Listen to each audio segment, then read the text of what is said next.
Hey, good morning, good afternoon, good evening, wherever you may be. Scott Luton and Enrique Alvarez with you here on Supply Chain Now. Welcome to today's live stream. Enrique, how you doing today, my friend? I'm doing great. Always a pleasure to co-host with you. It's great to be here. I'm excited, starting a new week as well, and we're ready. We're ready. We have a really good show. We've got an outstanding show. We got some big topics, folks, today. I promise not to belabor the heat anymore. I've been told by numerous folks out there across the global supply chain now, fam, that I talk way too much and I complain way too much about the heat. I should be used to it by now. So that's my commitment to y'all. But as Trisha says, happy Buzz Day to everybody. Let us know where you're tuned in from. And of course, we want to hear from you throughout the hour. As Enrique mentioned, folks, it's The Buzz, where every Monday at 12 noon Eastern Time, we discuss a variety of news and developments across global supply chains and across the global business world. News that matters is what we like to call it. And we've got a great show here today. We're going to be diving into some of the recent trade deals or frameworks, critical observations on the global logistics market. Hey, we're going to be sharing a few insights on the steel industry, which has been in the news here lately. We're going to offer up and discuss one stark assessment of what may lie ahead for the U.S. economy. And we're going to be sharing a few innovative procurement approaches that leading companies are taking. All of that and more. And I get to do it with Mr. Good Looking, the international man of mystery, Enrique Alvarez. Enrique, it should be a great episode of The Buzz, huh? It definitely should be a good episode, and we have a lot of things to talk about. Good news, interesting news, and it's actually going to be a definitely exciting time. So, Hey, if to your point, if Nadeem is here all the way from Saudi Arabia via LinkedIn, you know it's going to be a great show. Nadeem, hope this finds you well, my friend, and looking forward to your perspective. And that really is a great segue because we got two friendly reminders for our Supply Chain Now global fam out there. Number one, just like Nadeem said, hey, give us your take in the comments, whether you're tuned in via LinkedIn, YouTube, X, Facebook, Twitch. No matter, let us know what you think. It's important to us. And secondly, if you enjoy the show today, we'd love for you to share it with a friend, your network, your Aunt Edna up in Illinois. No matter, they'll be better off that you did. And you see this, Enrique, I've got my Sharpie ready to take 17 pages of notes from your expertise here today. One more quick shout out. Ed's tuned in from the United Kingdom via LinkedIn. Great to see you, Ed. What part of that country you tuned in from? Okay, so Enrique, before we dive into the news, I've got a topic that is near and dear to your heart here because it's National Soccer Day here in the States. So yesterday, Enrique, I was watching this incredible conclusion to the Euro 2025 women's tourney where England won in a shootout with Spain. Man, it was exciting, amazing match and finish. Congrats to both teams, and congrats to England winning, I think, for the second year in a row. And then I realized on July 28th, it's National Soccer Day here in the States. Maybe we should rename that to football like the rest of the world, but I'll save that for another day. So, Enrique, you are a massive football fan, big fan of the game. What is one of your favorite all-time football or soccer moments from your lifetime? This is the fun warm-up question I was telling you about. well, first and foremost, let me say that I had no idea today was National Soccer Day. So, congratulations to everyone out there that's playing soccer. It's been, I'm from Mexico originally, and it's been amazing to kind of see the progress of the sport in this country. So I'm very excited to be here in the US and being part of soccer and how it's been growing for years and years. And I'm pretty sure it will continue to do that. So one of my favorite, and I've been playing soccer my whole life, but Yeah. one of my favorite memories actually is not that old. It's more recent. It's like the World Cup final, last one, with Messi finally winning the World Cup. I mean, great player, great story, and an amazing, amazing game. So I think that that's kind of at least top 10 in my book. I bet a lot of big fans of the wonderful sport of football or soccer out there. I bet that's on their list too. I heard a lot of talk about that tournament, and I'm looking forward to. I think the U.S. is hosting. What's the big tournament? It's hosting regionals or what was Wait, that what? tournament? No, the World Cup. World Cup. World Yes, Cup's I should. coming to US, Mexico, and Canada, which Wow, is one of the biggest news in the history right now. wow. Well, of the okay. sport. But no, it's going to be exciting, and yes, we'll talk a little bit more about soccer as well as how soccer is connected to supply chains around the world, because a lot of teams are getting ready, a lot of stadiums are being built. I was in Mexico last week, and they're getting a couple of subway stations ready to receive Nice. all the fans. And so that could potentially be a good episode at some point, because there's a lot of supply chain involved in making all this thing happen. All the sports of the world, and certainly one of the biggest competitions being the World Cup. And I'm showing I'm being very transparent, folks. I'm still learning. I'm a rookie soccer or football fan. I'm still learning all the different things, big and small, about the sport. But I want to piggyback on something you shared there, Enrique, and we'll definitely need to do an episode about that. We've got one of our favorite friends, part of our SEN fam, that used to lead logistics for an NFL team. And we published in With That Said a few months ago, back when the big game was taking place, the Super Bowl. He shared some observations from his time leading logistics for an NFL team. So now I've gone back to him and said, hey, training camp's coming up. We got preseason coming up. Yep. Give us some logistics experiences and observations there. So stay tuned, whether it's soccer or American football. We love exploring the intersections of how supply chain makes it all happen. So let's do this. Speaking of With That Said, Enrique, we had a great edition drop over the weekend. Now, in this edition, we focus on a few things. I'm going to cherry pick a couple. One, hence the graphic you see there, the ongoing merger talks between Union Pacific and Norfolk Southern, which could create the first coast-to-coast railroad network run by a single operator in U.S. history. We'll see. The last time a similar deal like this took place, it took 2 years to get the deal done. And that's assuming it gets past regulators. So we'll see. Secondly, we talked about trade deals and trade drama. So the White House announced a deal with Japan here recently in the last few days, where Japan is agreeing to buy 100 Boeing planes, amongst other parts of the deal, and increase their spending with U.S. defense companies by $3 billion. I hope Boeing's ready. Hope they're ready. And as many of you may have seen over the weekend, in a story that keeps evolving here, the U.S. and the European Union agreed to a deal framework, which includes the EU agreeing to purchase $750 billion worth of energy, all sorts of different energy from the U.S. And both deals largely include 15% tariffs on Japanese and European goods coming into the U.S. Beyond those stories, you got resources, live events, you name it. This version was packed with good stuff. So, Enrique, you had some weekend homework. Did you check out With That Said? And if so, what stood out to you?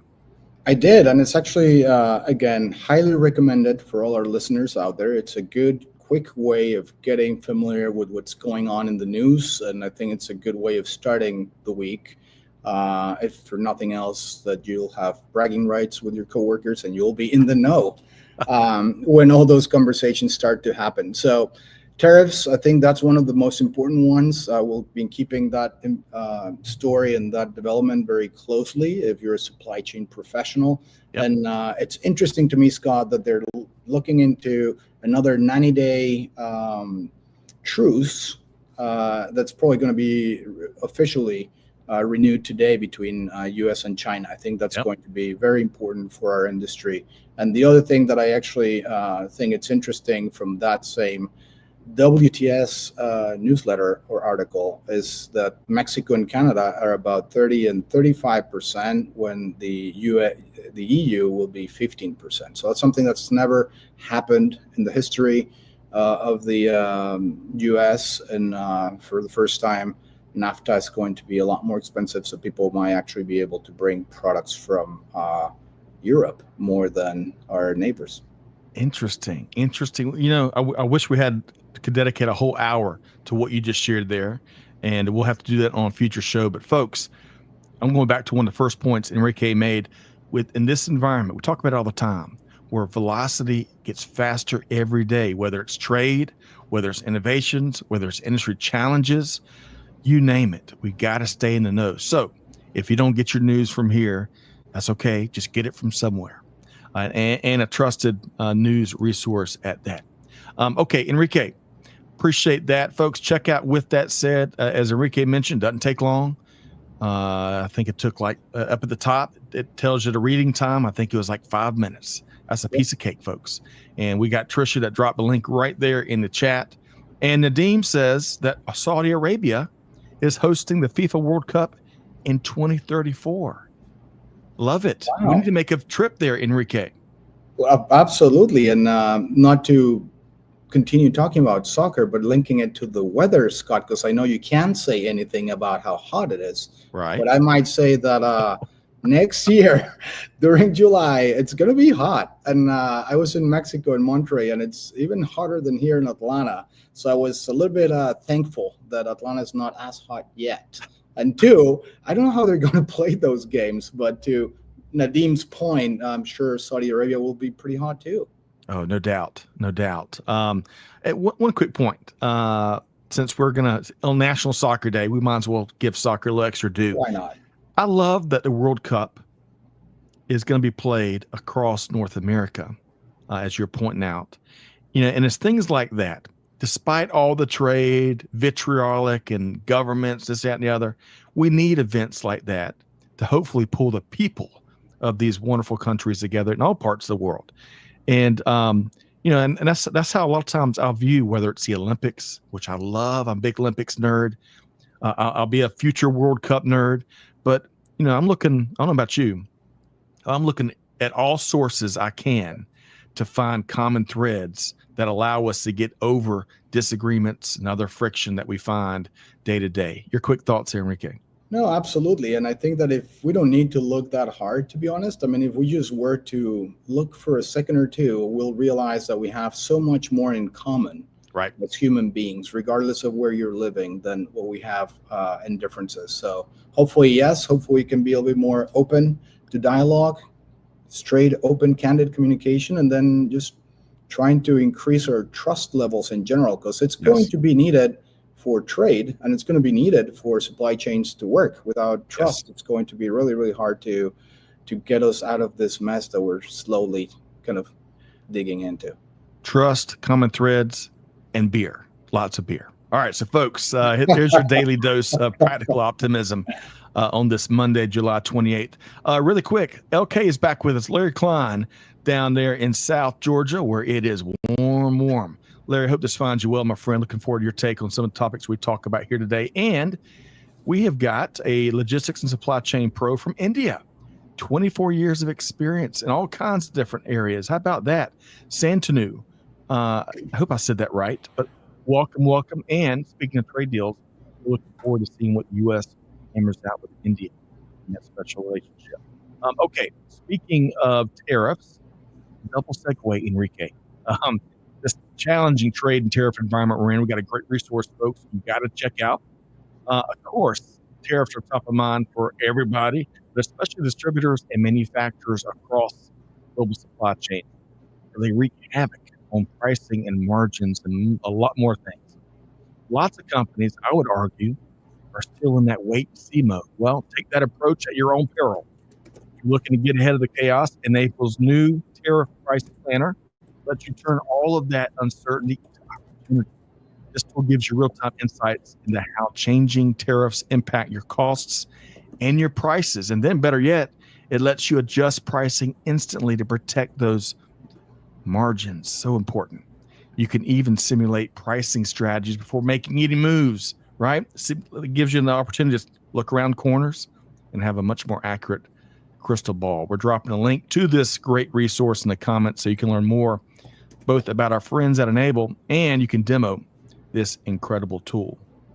Okay, Enrique, we work hard to make sure folks have as many tools in their tool belt that they can get. Let's see here. Okay, thank you, Trisha. She's dropped a link right there to that tariff price planner. Larry Klein, 80 degrees on his car temp at 7 a.m. this morning. Oh my gosh, Larry. Hey, we're all in pain there. And then Ed is Birmingham in the UK. All right, Ed, let us know the place to get good food in Birmingham in the United Kingdom. Okay, So where are we going next, Enrique? I think we're going to be putting our finger on the pulse of global logistics. So, folks, Enrique here has earned many nicknames, including the International Man of Mystery, because I've rarely seen anyone travel the world for business like this guy does here. Now, so Enrique, as you work with so many leading companies to make global logistics happen, what are a few observations that you can share with us, my friend? I'll have to point out that all those nicknames were actually introduced by Mr. Scott Luton.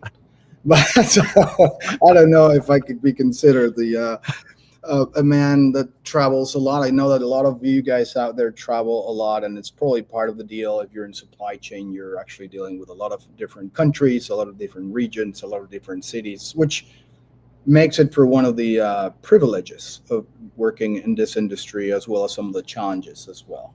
So, Scott, what I've been seeing, and for everyone that's listening, it's two things. One, the slowdown demand in the U.S. Everyone's like keeping an eye on the inflation. Everyone's still kind of talking, even though it's not super open or very straightforward about the potential recession. Is a recession coming? It's not coming. So I think that the economic conversations around the USA is something that I see being talked about around the world. No matter Yep. where you are, people always ask you about how is the US doing. Everyone seems to be, of course, worried about the situation we have here because it has very strong ramifications to the whole world. And then, of course, the other one is just how can we build this trust back? How can we make strategic plans? How can we use AI to kind of improve our supply chains? And how can we make it more efficient as companies continue to adjust to what will probably be the new norm? Yes.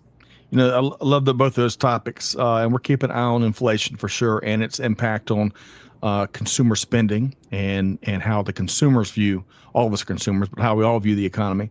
And then secondly, building back trust, protecting that trust, growing that trust. That's the name of the game in supply chain and many other parts of life.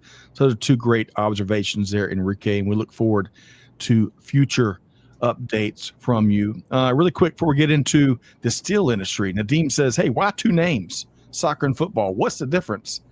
I think they're one and the same, Nadeem. Good point. And Ed says, I don't think there's any difference. Soccer is American word for football, and football is the usual name in Europe. That's right. Ed and Nadeem, we got sports color commentary taking place in the comments. And let us know, folks, do you play football/soccer? And if so, what's your position? What's your favorite team? Help educate me on this, on the world's top sport by any account. Okay, so Enrique, I want to shift gears. You ready? Yep, go Talk ahead. about. I'm asking permission today. We're going to be talking about. Oh, rhetorical question. I'm sorry. It was terrible, terrible co-guest. Oh, the steel industry has been in the news a lot lately, and not just because of tariff negotiations. Of course, Nippon Steel, I never know how to say that. I got to practice that. Nippon Steel completed its acquisition of U.S. Steel about a month ago, although it comes with some interesting golden shares that the U.S. government still holds. And separately over in the UK, where Ed is, to keep it from closing, the United Kingdom government recently took control of the last plant in that country that makes virgin steel. And that's, in my view, a remarkable illustration of how the steel industry has evolved. But here, Enrique, what I'm showing the graphic on the screen here, interesting read from the New York Times that's really built around one central premise. We're making way too much steel. It states that according to the Organization for Economic Cooperation and Development, excess steel production is estimated to reach 721 million tons by 2027. Goodness gracious. Now, over the last 10 years or so, tons and tons of cheap steel has entered the global market from China, which has created quite a transformation and lots of new trends, opportunities, and challenges. Get this, China makes more steel and aluminum than the rest of the world combined. But as that country's economy has ebbed and flowed and slowed down in some cases, China has dropped its steel prices. And that creates quite a few challenges across the globe, especially as all countries and governments want to protect their access to this critical resource. So it's good and bad, as everything in life, good and bad, except if you win the lottery. That's all good, I think. But Enrique, the steel industry, there's a lot more, folks. If you got to check out the article. I really had to kind of recap at a very high level. So check it out. But Enrique, your thoughts? Well, it's interesting, right? Because definitely a good article to read. And steel is considered now like an economic security asset for countries. So everyone's trying to keep this steel production in-house, and they're trying to use steel production as a way to demonstrate how powerful a country is compared to others. But this overcapacity is, of course, killing all the green initiatives, and it's going to be quite a dilemma. And I would kind of make an analogy with a prisoner's dilemma. Everyone around the world sees and understands that we're producing way too much steel than the one we need, yet no one wants to be the first one to stop. Right.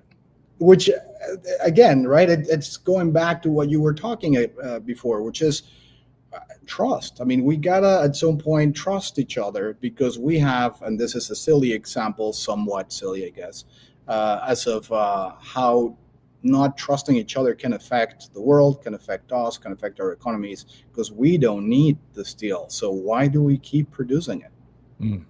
Interesting. I think some would point to, steel is one of those things that's critical for militaries. It's critical for construction. It's critical to a lot of different elements of national security. So it's like in some cases, it's like a insurance policy. Right. And in fact, I think, and folks, I'm not an economist, nor am I a national security expert, but I think all of us, especially putting our supply chain practitioner hats on, we can connect the dots.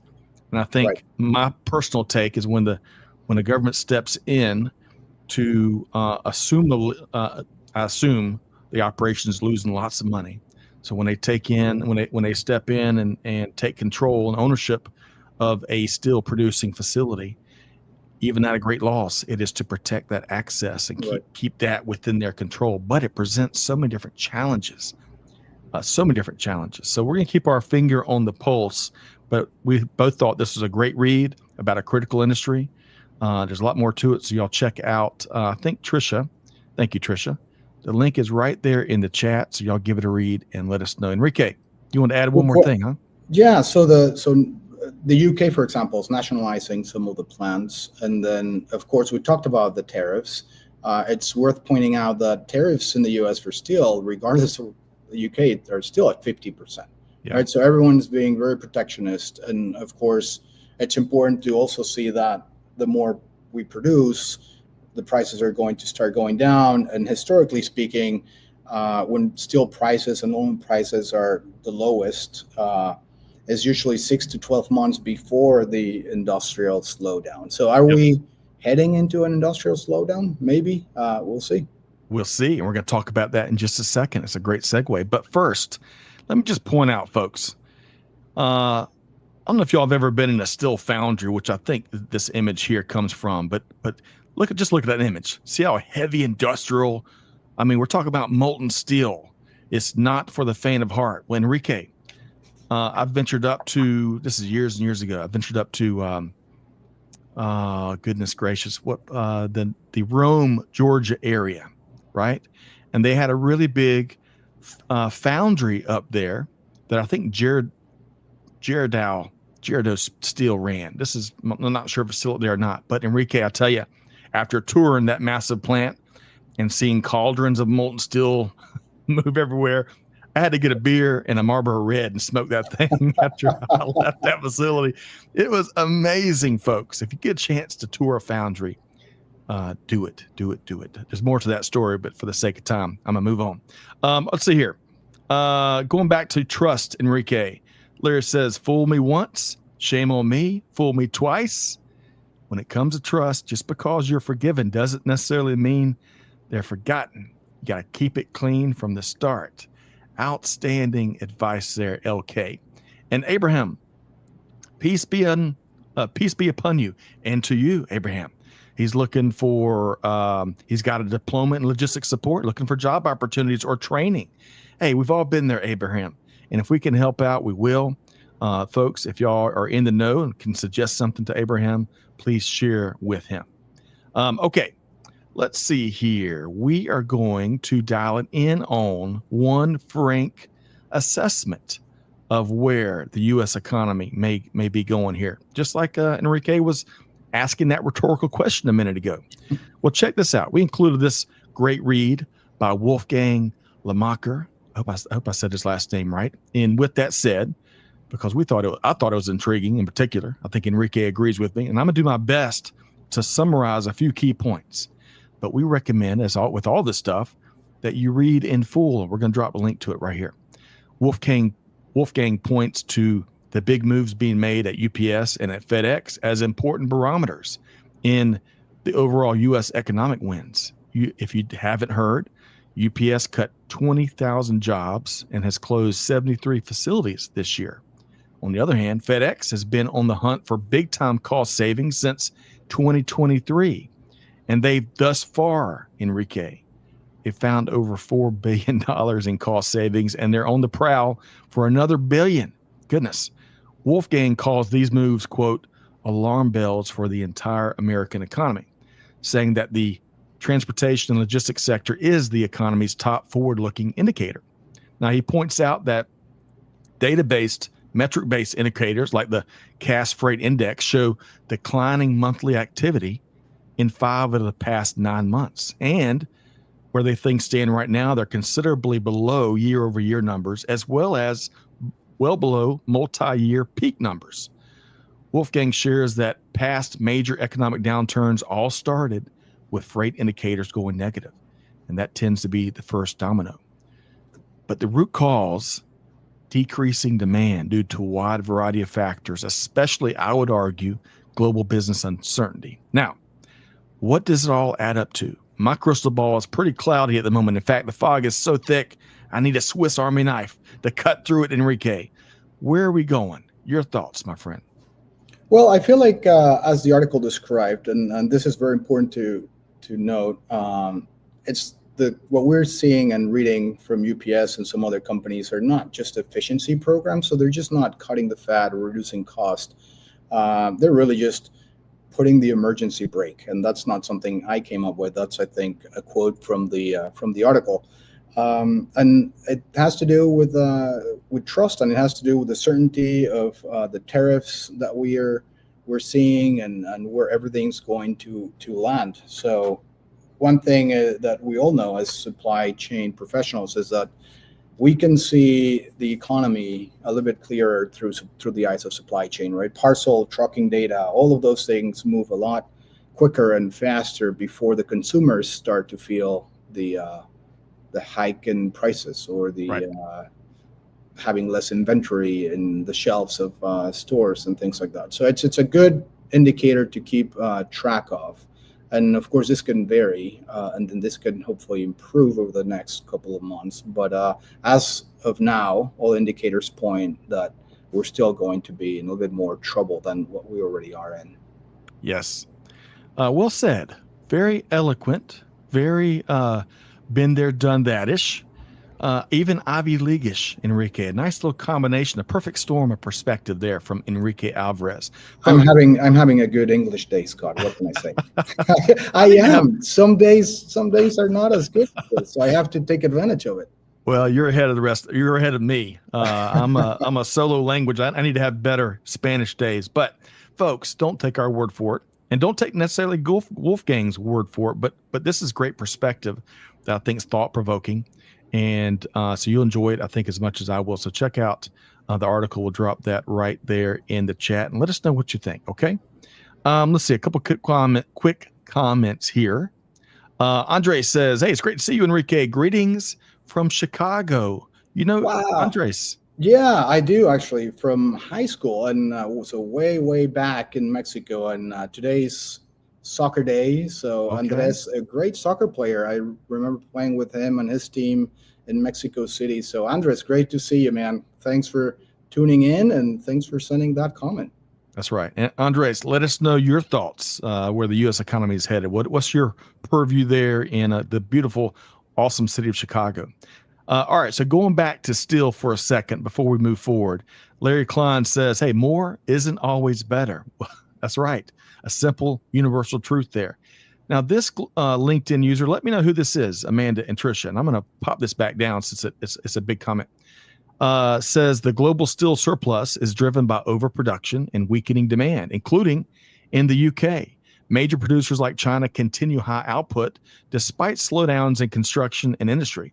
Economic uncertainty, especially in China and the UK, along with rising low-cost exports, was flooded global markets. This imbalance is pushing prices down and straining the steel industry worldwide. Santino, excellent comment. And really quick there, Enrique, not to go backwards too far, but you would think in a vacuum, lower prices are great. Lower input prices are great, but the competition that it drives is really doing a lot of carnage as more and more steel producing countries are having to work harder to find buyers, and they're not making nearly as much money. So it'll be interesting to see where this evolution and this transformation goes next. Enrique, you want one last comment? Are you good with where we left it? No, I said I need to take advantage of my good English days. So Japan, big steel producer. I think it's one of those countries, Scott, that you were alluring to, Yep. that is going to go and start to look for potential buyers, and they're going to be very aggressive as well. So we'll see. Right. We shall see. It's like the ripple effect. Nothing stops with the first degree impact. It's thousands and thousands of degrees, especially when you're talking about an industry with global import as much as steel. All right.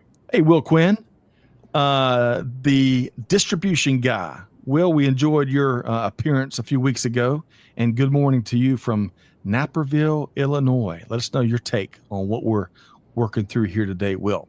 All right, let's see here. Well, folks, going back to what's going on in the freight market, I want to make sure this is on y'all's radar. We've got an outstanding event coming up, including one that offers key data-driven and market-driven insights into where we are with the domestic freight market and where we're going. Get this, on August 6th, Corinne Burst and I are hosting a discussion on the domestic freight market. We're going to be featuring Bob Costello, Chief Economist and Senior Vice President of International Trade and Security Policy for the American Trucking Associations. Also back with us due to popular demand, Bobby Holland with U.S. Bank. And we're going to be analyzing the U.S. Bank Freight Payment Index for Q2 2025. Hard to believe we're already there. Now, folks, if you've been a part of these discussions previously, you know they always offer up an interesting and actionable collection of data and market-driven expertise and observations, from economic gleanings to supply chain to consumer behaviors to geopolitical and a whole bunch more. Come join us, and we're dropping a link right there for the August 6th discussion. Okay, Enrique, you hanging on? You hanging on for dear life? Yes, I am. We're shifting again. We're shifting again. We're going over to the procurement industry. Interesting read here. I should say the procurement profession or the procurement function, more so than industry maybe. Anyway, interesting read here from our friends over at Harvard Business Review that touches on several companies that have been digitizing various aspects of their procurement processes. So check this out. I'm going to pull out two. Enrique might pull out another one. You never know what Enrique is going to pull out. Might surprise you, folks. British Petroleum, BP, is ramping up its ability to explore innovative and emerging technologies from multiple startups simultaneously via what they call a procurement technology garage. How about that?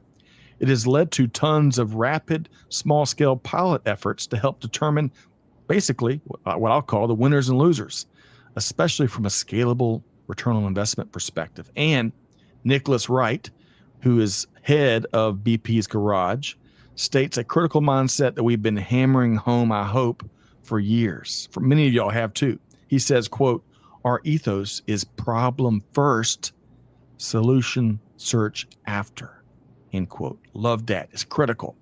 Now, speaking of scaling new technology, Walmart has invested into a procurement technology center of excellence approach.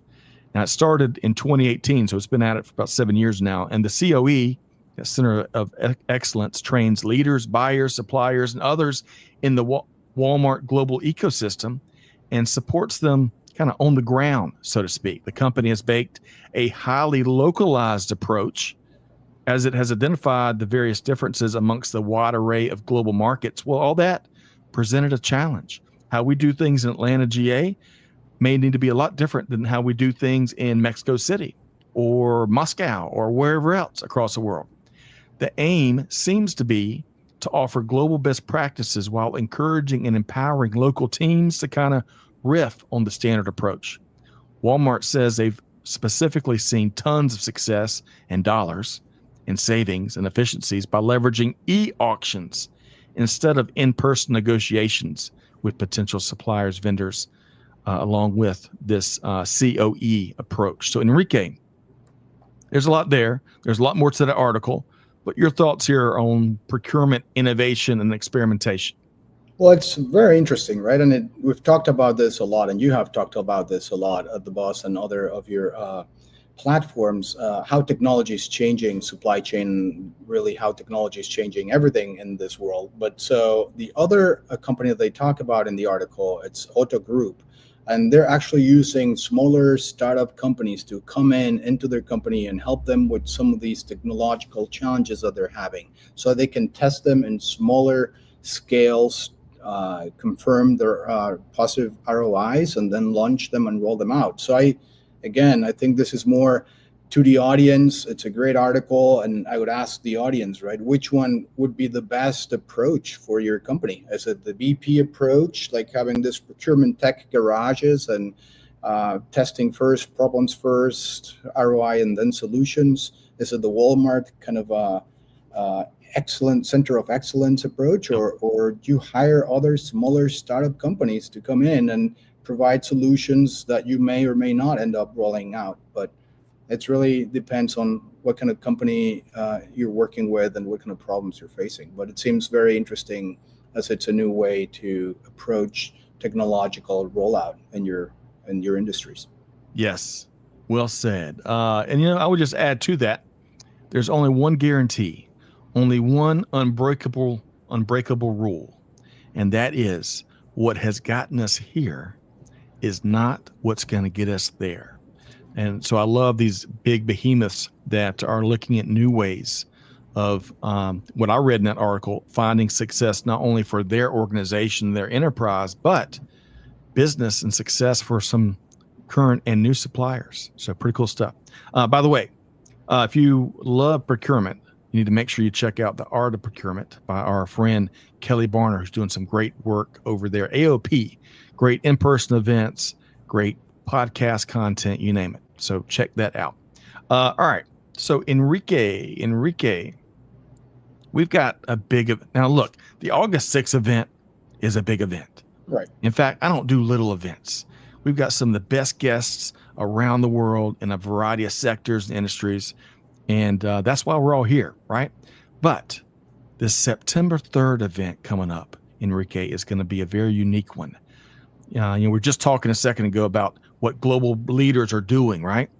Well, September 3rd, we got a world-class event. We're hosting an incredible trio of supply chain titans. That's right. Actually, four. What's a trio's three? Four is, what's four, Enrique? Quartet, maybe? Quartets, yes. Yes. I'm telling you, yes. It's awesome English day. Better you than me. A quartet of supply chain titans for a panel discussion on how they're successfully navigating this never normal landscape, which is, folks, here to stay, by the way. Get this: Stephanie Beal, Chief Supply Chain Officer with Hasbro; Sylvia Wilkes, Chief Supply Chain Officer with Lamb Weston, the food behemoth; and Whitney Schlesinger, Vice President, Global Planning and Logistics with what I think is the best spice and food company known to all of us, McCormick, right? We've all used up McCormick seasonings. I had a great time with Whitney down at Gartner. Folks, Corinne Burse is hosting this Power Pack panel with Stephanie, Sylvia, and Whitney, and you can't miss it. We're dropping a link to this live session. Make sure you register and be ready, be on your game with your comments and questions, because that panel can bring it like few can. Enrique, when's the last time you saw a panel like that? Let me just ask that to you. I don't know how you're going to respond. When's the last time? No, I don't think the amount of, so the companies are incredible. I think the conversation is going to be very, very interesting, and then the people that are actually working for those companies are even more impressive than the companies themselves. So no, I think that's going to be a very, very good panel, and definitely recommend everyone to sign up, hurry up, um, Don't and wait get it till the on your last minute. schedule. No, you got to get it on your schedule or your agenda, Right. especially if you're like me, when the agenda kind of rules your day-to-day activities. Just put it in there. That's right. Hey, no truth have ever been spoken in what Enrique just shared there. But good news is Trisha is dropping a link right there for that event, and we welcome you to join us. Let's see here. I'm going to go back a bit before we move forward. I think this still might be Santanu. Let's see here. That's kind of big. Let me do it like this. They say 3 leading companies have successfully digitized their procurement processes. He was just talking about the article me and Enrique were covering. Let's see here. And to summarize, these transformations that those 3 companies have been leading in their procurement areas and elsewhere highlight the shift toward faster, data-driven, and more resilient supply chains. Well said, my friend. Now, Andres says, hey, I'd love to join you one day to share my insights on supply chain. By the way, Enrique is not only a brilliant professional, but also a fantastic soccer player. Is that right, Enrique? I like to believe that's true, but thank you, Andres. That's very kind of you. Very kind. Hey, Andres, what else do you know about Enrique? Let's get some of those skeletons out of the closet, my friend. Let's do it on a different episode. Good stuff. Got a great crowd here today. Let's see here. We are going to highlight in this last segment, Enrique. Y'all came out with a great report that I think really illustrates in many ways what Vector is all about. And when I say Vector Global Logistics, which Enrique helps to lead and co-founded it. So now, of course, we collaborate on a couple of really important initiatives. One is Logistics with Purpose that you lead along with Christy, and a shout out to Nuria and the whole gang to help make that happen. And number 2, Supply Chain Now in Espanol. So big shout out to Sophia and Andre, are doing great work with that growing platform. But that's just part of the equation, not to minimize those things at all. It's a really big equation. And when I talk about the equation, I'm talking about how Vector is making a big difference in this world, in the good times and the bad times. So y'all recently released this impact report for 2024. And this is comprehensive. Folks, as I like to say, when I first met Enrique Alvarez, very first time at the Georgia Logistics Summit, I think it was ages ago. It feels like 30 years ago now. And I was getting to know him. I think the third bullet point out of his mouth was, I'm changing the world. We're changing the world. And I kind of snickered, but Enrique didn't. And you could tell that's his mission every single day. And better yet, he's not talking about it. He's doing it, as this impact report shares. So, Enrique, I wish we could do it justice and go through page by page, but what's a couple of most important things about what y'all do for industry and for humanity that is really important to you? Well, we're incredibly proud of that, and I got to say that's one of the most fun things that I have to work with the whole year, just putting this impact report out and just sharing it with people that I like and know.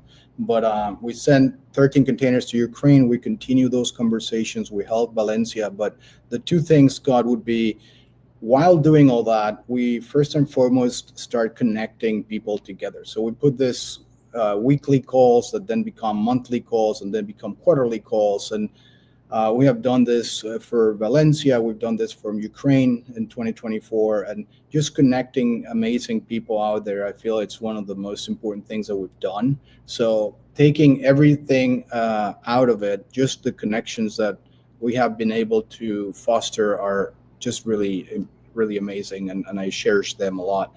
The other one that I'm particularly proud of in 2024 is that we became B Corp certified. And we also concluded our ISO certification. So those two certifications, but the B Corp in particular, I'm incredibly proud of, and one of the big milestones for 2024. That's a tough credential to earn. First off, folks, I want to make sure, check this out. This is a great opportunity, whether you want to get to know Enrique and the team better as you look at different suppliers and partners.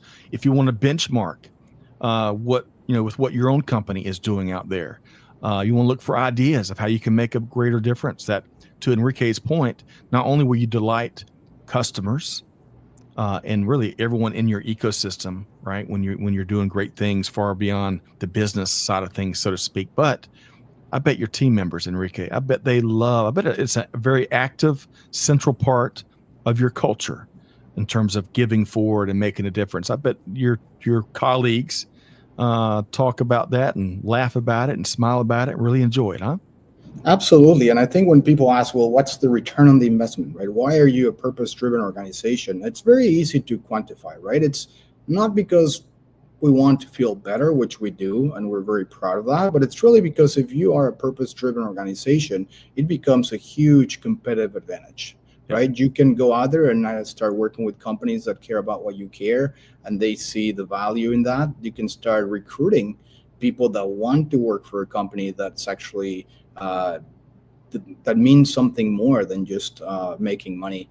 And I think those two things, working with better suppliers, working with better people, that makes you stronger as a company. So as a strategy, being purpose driven pays off. And I would recommend that everyone actually tries it or at least looks into it, because I think it makes a big difference and makes you be a much better player in this crazy industry of ours. Yes. Player, competitor, contributor, pushing all of global industry forward in different ways, which is important to do.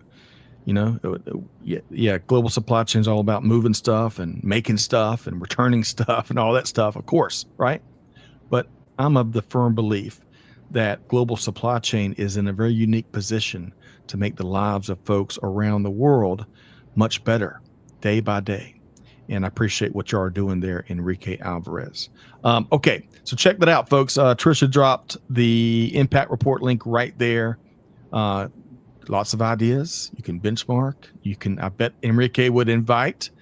I bet you'd love to talk shop about what's in that impact report, Enrique. Is that right? Absolutely. Please feel free to reach out. We love the comments. We love to hang out with people that are smart and driven, like I know people are in this industry. So reach out to us if you have any comments, feedback, or suggestions. We'll be more than happy to talk about that for sure. We sure will. We sure will. Folks, do it.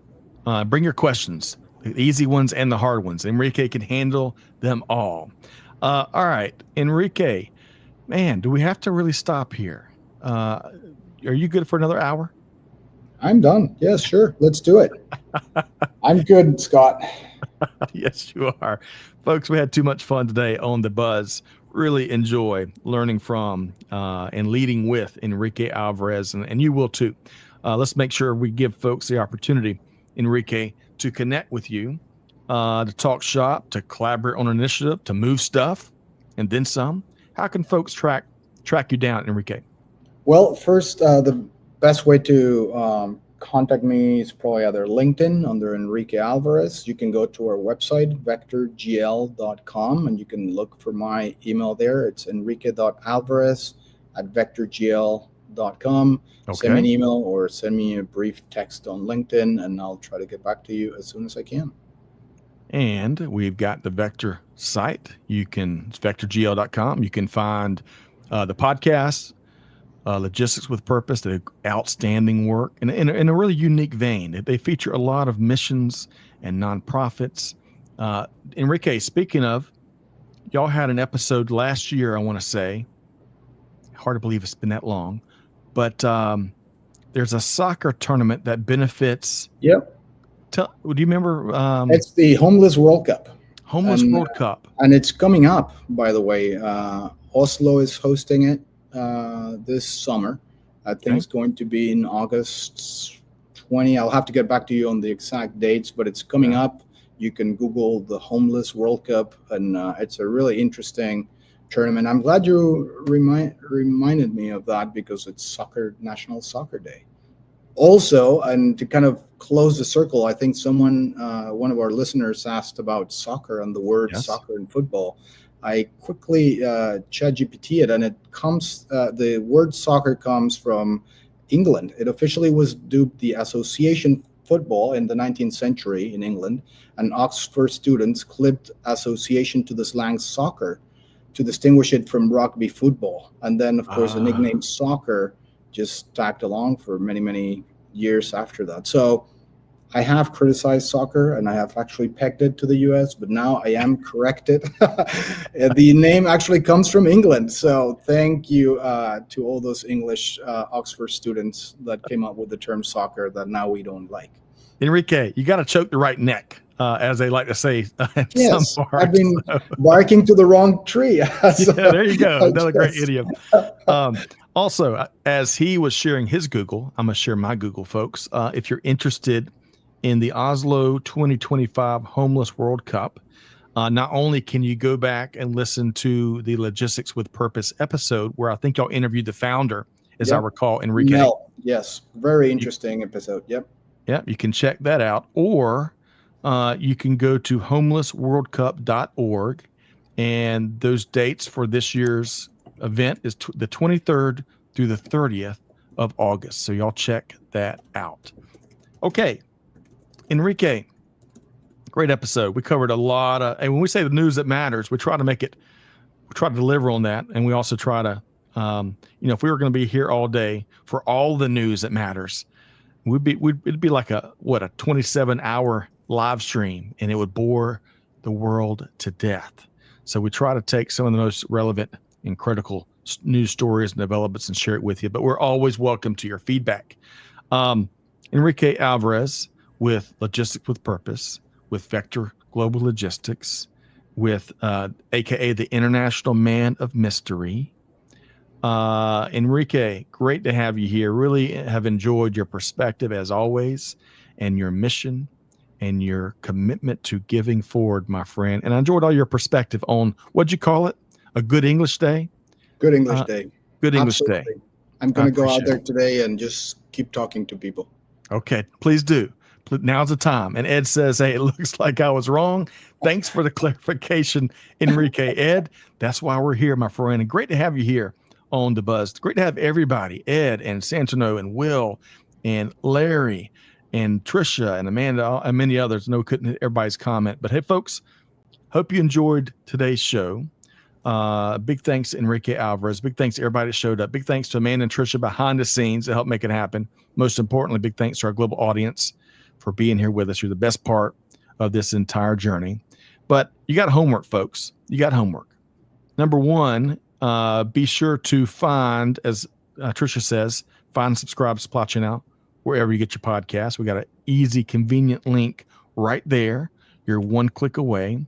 And secondly, all right, this is going to be a three-pronged homework. And Amanda, if you could grab that link that Enrique just dropped behind the scenes, I think that goes to the Homeless World Cup episode that we want to make it really easy for folks. So we can drop that link in the chat. We'll knock that out. And thirdly, take one thing, folks, just one thing, at least two if you're really ate your Wheaties and taking your vitamins, but just take one thing you heard here from Enrique today, share it with your team, put it into practice. Deeds, not words. That's how we're going to continue transforming global supply chain, global business, and leave no one behind. And with that said, on behalf of the entire Supply Chain Now team, Scott Luton challenging you, do good, give forward, be the change that's needed. We'll see you next time right back here on Supply Chain Now. Thanks, everybody.